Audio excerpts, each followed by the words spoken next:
welcome back to Beauty Bee and to another perfume video. I didn't expect to do another one this quickly, but I had quite a few samples come into my life and I purchased 2 perfumes. So I thought that we would do a quick little roundup. We're going to keep the format of this video very similar to my last perfume video. That is, I'm going to give you the information that the brands provide, so any notes as well as the scent description, and then I'm going to give you my opinions. My opinions tend to take the form of a synesthetic journey through time, space, and other dimensions, so they may or may not be helpful.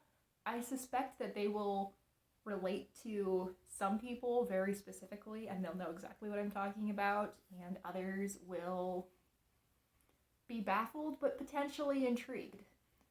So with that said, I think we're going to start with the samples. First up, we have Gucci Bloom. Debuting the first fragrance developed wholly under Alessandro Michele's creative vision, a scent designed to celebrate the authenticity, vitality, and diversity of women, flourishing in a natural, expressive, and individual way. Blended by the master perfumer Alberto Marias, under the direction of the house's creative director, Gucci Bloom is created to unfold like its name, capturing the rich scent of a thriving garden filled with an abundance of flowers. As you would expect with a name like Bloom, smells very floral. I find that this is quite a warm floral. If I were to take you on a journey with this scent, it is the year like 1400 and you've come down with bronchitis. You're being cared for by the local midwife who's definitely a witch, and she gives you this brew made of flowers from her garden, these different medicinal flowers, and it's a little bit spicy. I think this is what that mixture might smell like. It is definitely warm. There's quite a bit of spice to it. And personally, I don't pick out any particular flower. It just feels like, it feels like there's quite a mixture in this perfume. Quite nice. I really enjoy this. I don't think it would be my top pick of the 6 that we'll talk about today, but it is really nice. The Inimitable Original, a British gourmand fragrance that blends crushed berries with violet and jasmine, rounded with wood and creamy amber.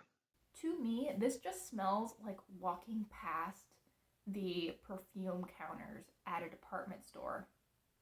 It just smells perfume-ish. I can't give you a better descriptor than that. I will say, though, that it's not as aggressive as walking past a perfume counter.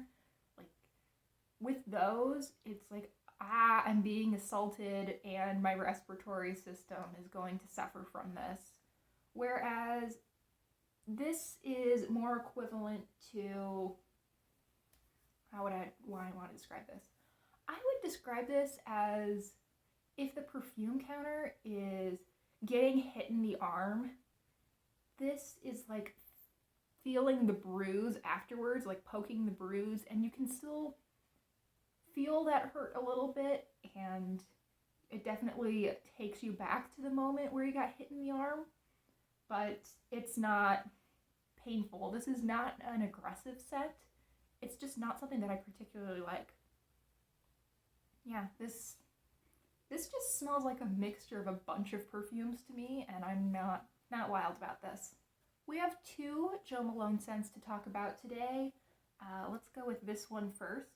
This is English Pear and Freesia. The essence of autumn, the sensuous freshness of just ripe pears is wrapped in a bouquet of white freesias and mellowed by amber, patchouli, and woods, luscious and golden. This one to me smells like fruit.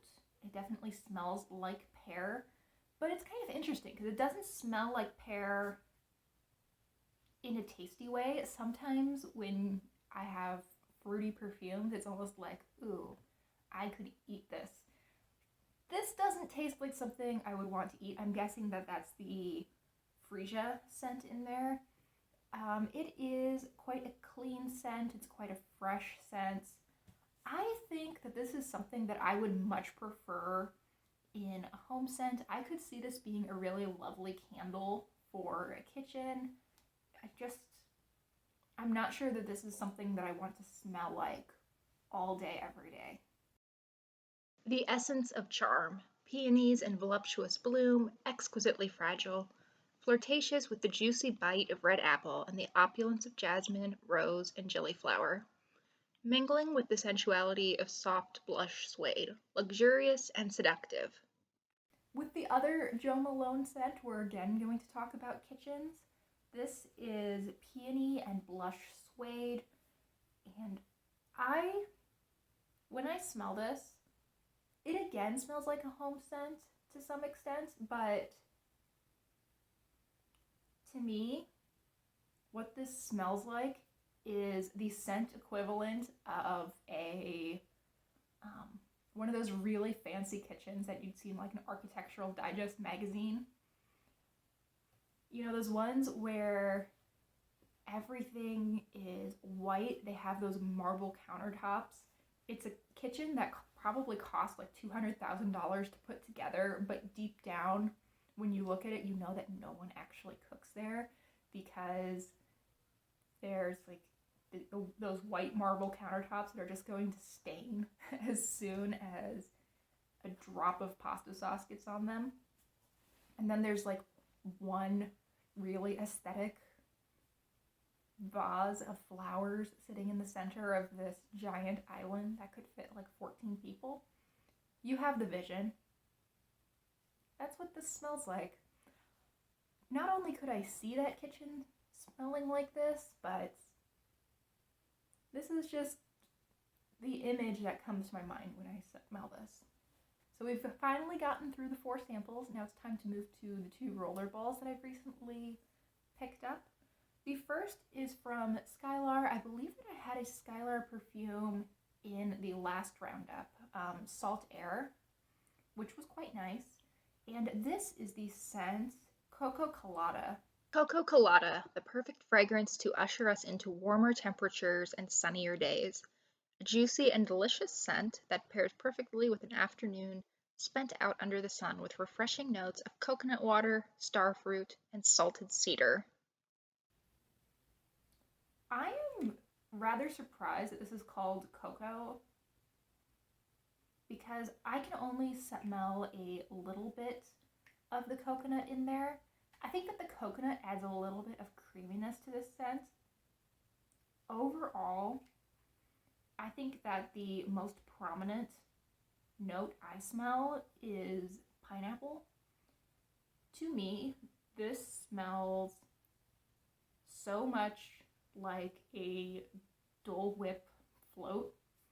Again, it's not necessarily that this actually smells like Dole Whip. It's just this is the scent equivalent of what a Dole Whip float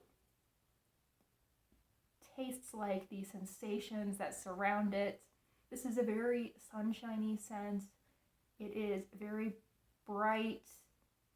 It does have that strong pineapple note to it, and it just feels happy. I guess I should explain what a Dole Whip float is. At Disney World and Disneyland and probably other Disney parks, there are these stands where you can get this soft serve. I don't think it's technically ice cream because it's non-dairy, but it is this vanilla and pineapple swirl ice cream like dessert.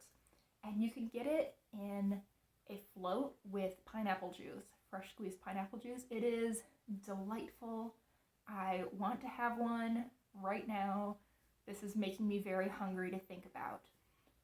But it's served outside. It's in, well, the ones I've had have been in Florida, so it's very warm. It's kind of humid. It's super refreshing and sweet.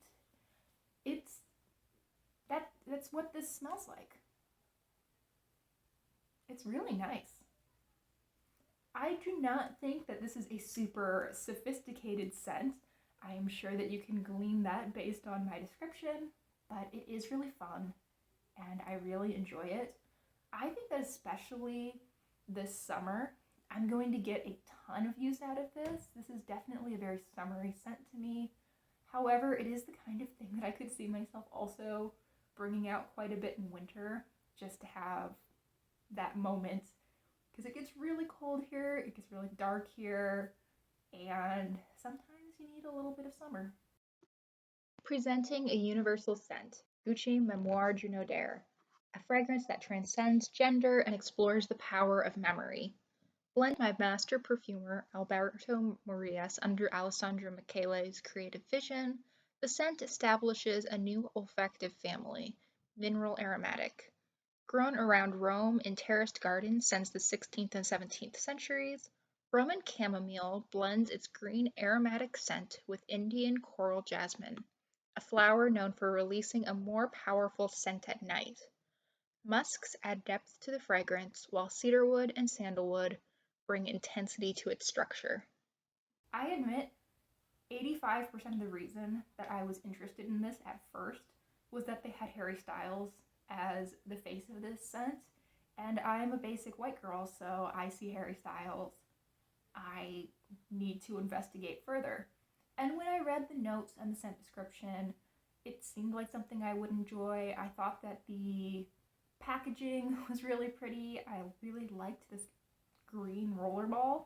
I would not recommend purchasing fragrance off of some combination of the marketing and the packaging.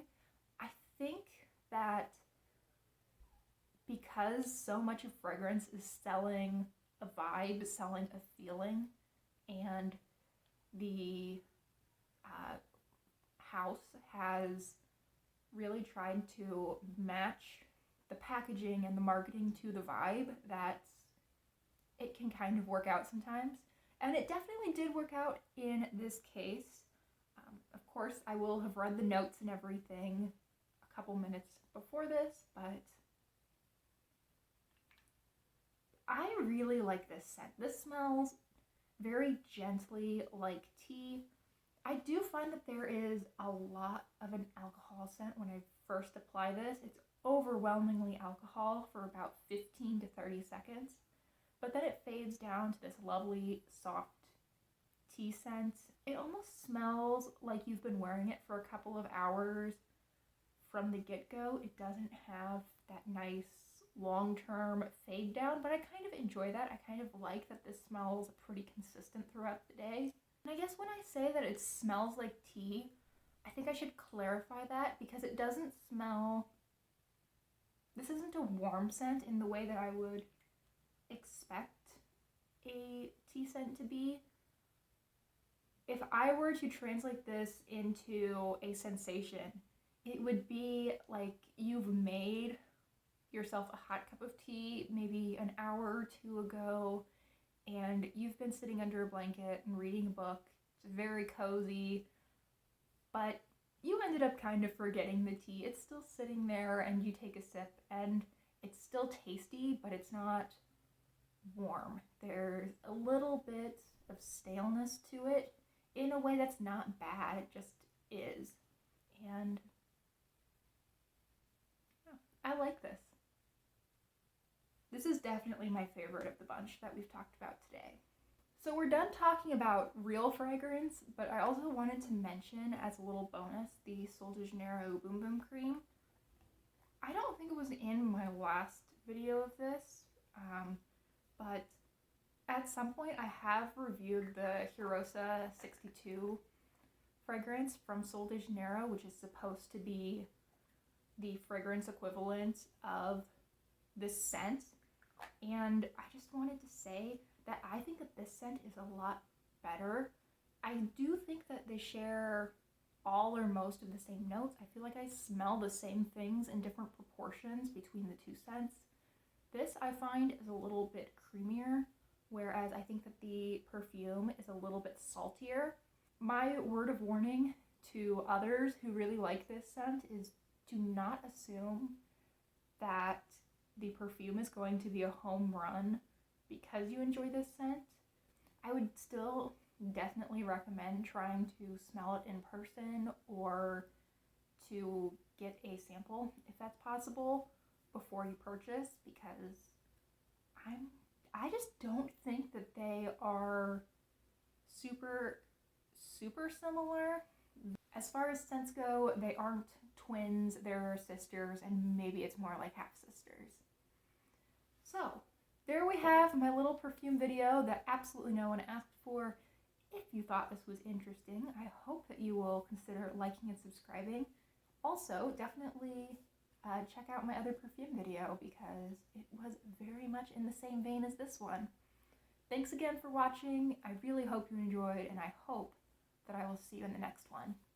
Bye!